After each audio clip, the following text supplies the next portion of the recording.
bawa malam ni adalah berkaitan tentang alam akhirat, iaitu kita sedia maklum bahawa kita tindakan cerita tadi kita sebut perjalanan kita alam barzah, maka kita akan lalui alam barzah satu persatu, semua kita wajib lalui sebab pintu menuju alam akhirah adalah alam barzah.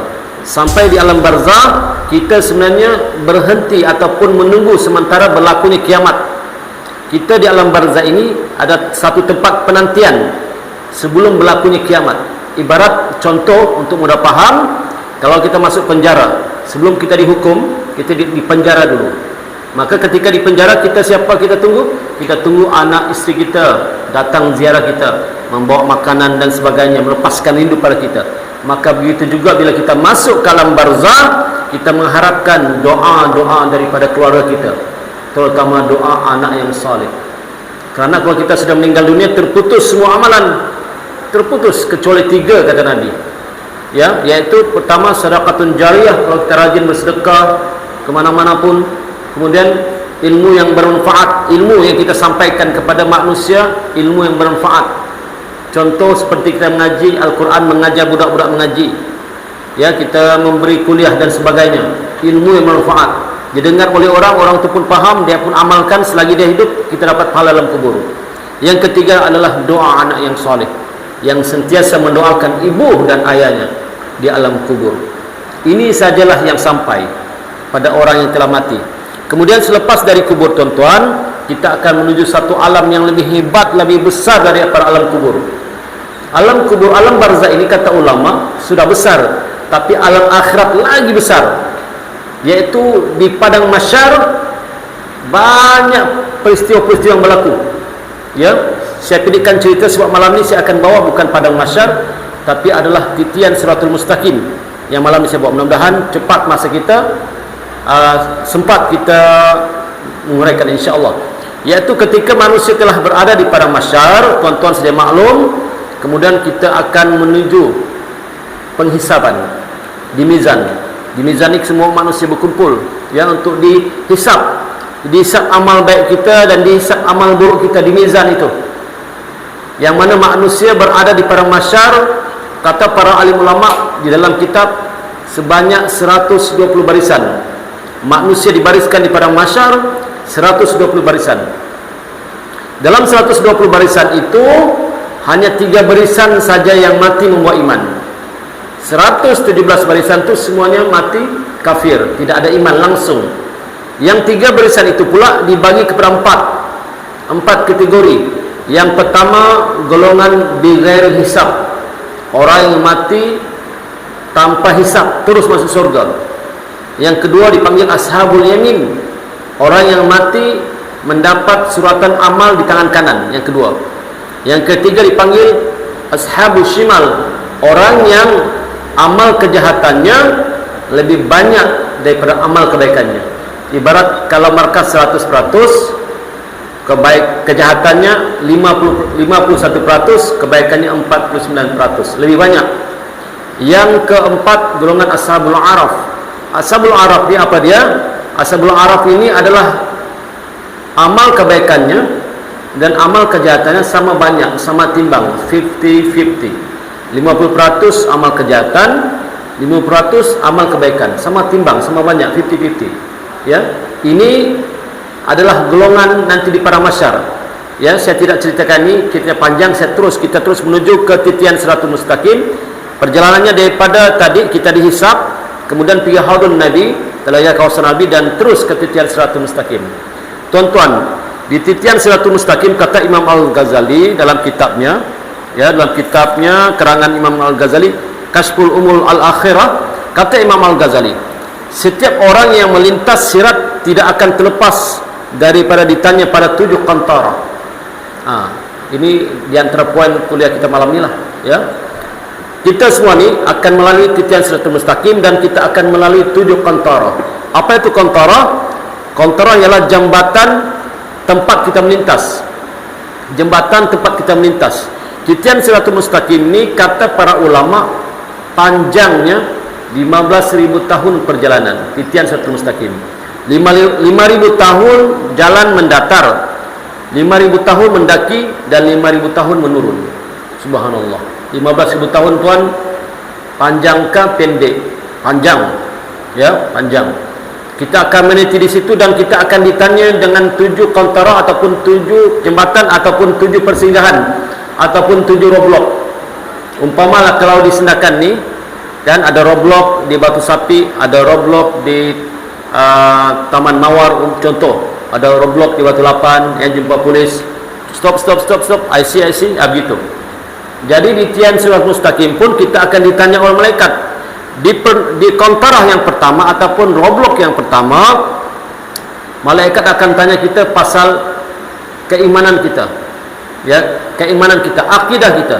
Apakah kita ni akidah ahli sunnah wal jamaah ataupun kita ni akidah muslim yang sebenar ataupun bukan, ditanya.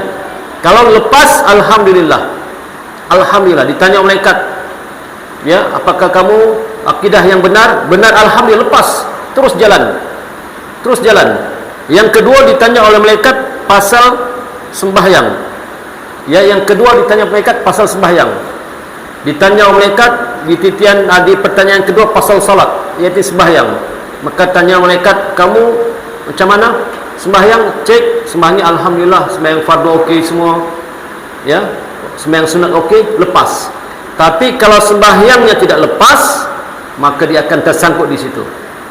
Kemudian malaikat tanya, cek sembahyang fardunya, sembahyang 5 waktu alhamdulillah, tapi banyak kebocoran, tidak khusyuk, lalai dan sebagainya. Maka kata malaikat, cuba cek dia pernah tak sembahyang sunat, dia adakah sembahyang sunat. Kalau ada sembahyang sunat itu, maka sembahyang sunat itu akan tampal sembahyang fardu. Sembahyang fardu kita ni yang cacat ini kan, yang tidak khusyuk ini akan ditampal dengan sembahyang sunat. Bila ditampal, maka alhamdulillah, malaikat tengok cantik, lepas. Ya, contohnya untuk mudah faham, kalau rumah kita roboh, rumah kita dibuat pada simen, maka kalau simen ditampal dengan simen. Kalau ada rumah simen ditampal dengan kayu, tidak ngamlah, tidak cantik kan? Rumahnya simen batu bata, tapi kayu ditampalnya, tidak ngam. Maka begitu kata ulama, kalau sembahyang kita cacat, sembahyang fardu kita cacatnya maknanya tidak khusyuk dan lalai dan sebagainya, kadang-kadang buat, kadang-kadang tidak buat, maka hendaklah ditampal dengan sembahyang sunat. Sembahyang sunat. Bila lepas ini, maka kita akan menuju ke satu lagi pertanyaan, ditanya oleh ulama, ya, yang ketiga, ditanya tentang puasa. Tentang puasa, apakah setiap puasa fardu bulan Ramadan selesai, ya, tidak pernah tinggal, dapat kita puasa sungguh-sungguh, kata orang tempos kan, ataupun ialah 30 selesailah, maka alhamdulillah. Tapi kalau tidak selesai, maka mereka tanya, cuba tanya apakah dia ada puasa-puasa sunat.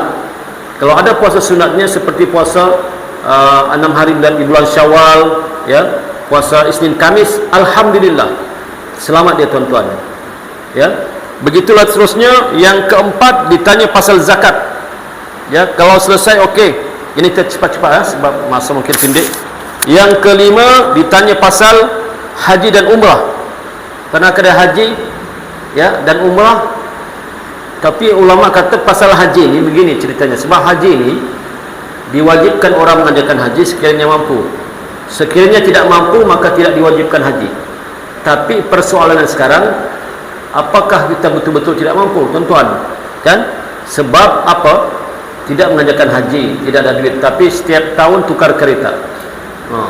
Nampak kereta baru, tukar lagi. Tapi pergi haji tidak mampu, tuan. Tidak ada duit, tuan. Tapi beli kereta boleh pula, dan seseim rumah boleh pula. Jadi dikatakan ulama ini dikira mampu. Maka kita kata hati-hatilah, ya. Kalau lepas juga ini haji, alhamdulillah. Ditanya kita yang ke-6. Ini berat sikit. Iaitu tuan-tuan, kita akan ditanya oleh malaikat pasal mandi junub dan berwudu. Ini berat sikit, tuan-tuan. Kalau kita tidak selesai mandi junub, yang mandi hadas besar dan berwudu, tidak lepas kita. Jadi banyak kita nampak contoh saya nak cerita sini lah, bab fiqh sikit pasal kencing. Banyak orang tidak jaga kencing, ya, kencing tidak berdehim-dehim, berdiri, bila berdiri terasa satu titik menitikkan, tapi dia biarlah, dia kata biarlah saja ni. Kita tidak boleh bela, kita kena yakin, betul-betul tidak ada, yakin, baru kita solat. Sebab kata Nabi dalam hadis yang lain, banyak siksa kubur itu akibat dia berkencing. Itu. Kemudian wuduk, ada yang wuduk yang tidak rata, ya, yang anggota-anggota yang fardu tidak rata, umpama tumit itu kan dia pecah-pecah, maka kena digosok pakai tangan, tidak boleh pipe gini-gini saja. Kata ulama, jadi betul-betul mandi junub kena duduk. Untuk mencucikan, meratakan air di bagian dubur itu kena duduk. Tidak boleh mandi junub berdiri, ataupun mandi hadas besar berdiri, tidak sah. Kata ulama, kena duduk supaya di dubur itu rata air. Selesai itu alhamdulillah, hampir sudah menuju ke syurga ni, hampir sudah. Yang ketujuh kata ulama, ditanya pasal apakah kita ini pernah buat penganiayaan terhadap manusia. Ini yang paling susah. Makna penganiayaan ini, apakah kita ini pernah memfitnah orang. Tanya diri masing-masing lah. Apakah kita ini pernah menzalimi orang? Apakah kita ini pernah membuat macam-macam pada orang? Kalau pernah, dahsyat tuan-tuan, maka kita tidak akan lepas. Tersangkut kita di situ, tidak akan lepas. Bahkan kata ulama Imam Al-Ghazali, banyak orang tidak lepas di sini, ya, di kantoran ketujuh. Kerana dulu dia pernah menganiaya kepada orang tanpa dia sedar. Dia pernah memukul anak orang, ya, dia tidak maaf. Dia pernah merosakkan anak gadis orang, contoh, dia tidak sempat minta maaf. Dia pernah kacau anak orang, dia tidak sempat minta maaf. Akhirnya yang ketujuh tuan-tuan tidak terlepas. Bahaya tuan-tuan, yang ketujuh ni. Sebab itu kata para alim ulama, maka di titian Siratul Mustaqim yang panjang ini, ya, ada di antara manusia yang meniti titian Siratul Mustaqim sampai 100 tahun lamanya. Ada yang 500 tahun lamanya berada di titian Siratul Mustaqim. Sedangkan di bawah itu adalah neraka An-Nar yang mengait-ngait orang, yang mengait-ngait manusia di titian Siratul Mustaqim itu. Dan kita juga meniti titian Siratul Mustaqim itu tidak sama mengikut iman masing-masing. Kata ulama berdasarkan hadis Nabi, kita berjalan di titian Siratul Mustaqim itu, ada yang berjalan sepantas kilat. Sahabat bertanya, bagaimana ke ya Rasulullah sepantas kilat? Ibarat kamu nampak kilat itu pergi dan balik, cuk, laju. Ada yang berjalan sepantas ke selaju angin yang kencang. Ada yang seperti kuda yang berlari laju. Ada yang seperti orang yang berlari laju. Ada yang burung terbang. Dan ada yang merangkak-rangkak. Bahkan di titian Siratul Mustaqim itu tuan-tuan, Rasulullah menunggu umatnya. Salimna, Allahu Rabbi salimna, selamatkan umatku ya Allah, selamatkan umatku ya Allah. Rasulullah menunggu kita di titian Siratul Mustaqim itu.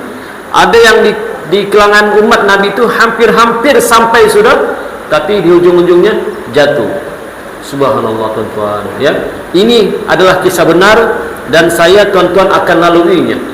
Sebab itu kita kena jaga-jaga yang 7 perkara yang saya bincangkan tadi, iaitu yang pertama akidah kita kena jaga, yang kedua solat kita kena jaga, yang ketiga puasa kena jaga, yang keempat zakat kena jaga, yang kelima haji dan umrah kena jaga, yang keenam tentang berwuduk, mandi hadas ataupun mandi junub kena jaga, yang ketujuh jangan pernah kita ketika hidup menganiaya orang, ya, menzalim orang, memfitnah orang. Kalau pernah, kita mohon-mohon cepat-cepat minta maaf selagi orang itu hidup dan kita pun hidup. Ya, mudah-mudahan insya-Allah kuliah pertama pada malam ini mudah-mudahan dapat memberi manfaat kepada saya dan kepada tuan-tuan. Pertama sekali saya mohon ampun dan maaf sekiranya apa yang saya katakan ini, ya, tidak tepat, tidak tersusun bahasa, terkasar kata, maka yang benar itu sesungguhnya datang dari Allah Subhanahu wa taala. Yang salah dan silap itu tentulah datang daripada kelemahan hawa nafsu saya sendiri, ya. Saya mohon ampun maaf. Kita sudahi dengan membaca doa tasbih kifarah dan suratul Asr. Wal 'asri innal insana lafi khusr illa allazina amanu wa 'amilus shalihat wa tawassaw bil haqq wa tawassaw bis sabr. Assalamualaikum warahmatullahi wabarakatuh. Sudah masuk ke tuan? Isyak sudah masuk? Masuk dah? Belum lagi? Oh.